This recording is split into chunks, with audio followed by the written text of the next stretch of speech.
Okay, yung mga dates. So, binago yung Una. mga deadline. Alam, may magde-deadline pala today. March 13 actually.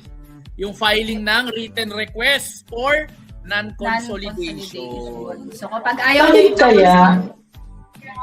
Bakit kaya ayaw ipa-consolidate? At bakit gusto ipa-consolidate? What's the pros and cons kung ipapa-consolidate? Ngayon, pag hindi kayo nag-file ng letter, what will happen? There will be automatic consolidation. Yes.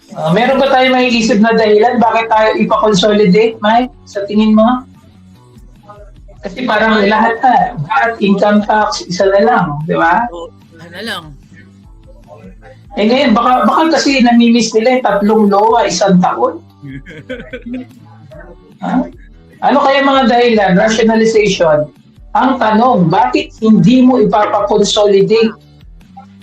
Anong tingin mo, Mike? Kulang-ula.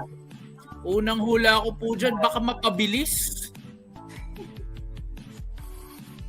Na-consolidate. Ayaw natin ng mabilis.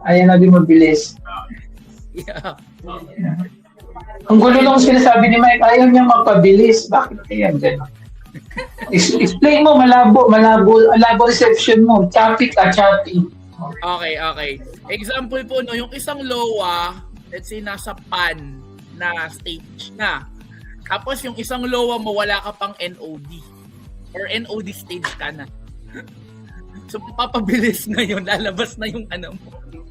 Yung isang LOA mo, magagalaw na. So tingin mo, makakabilis, ayaw mo. Yan, critic. Okay, cross.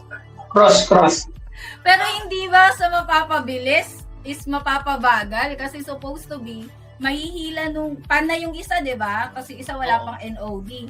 Eh, kailangan i-audit yung isa kapag nag-consolidate sila.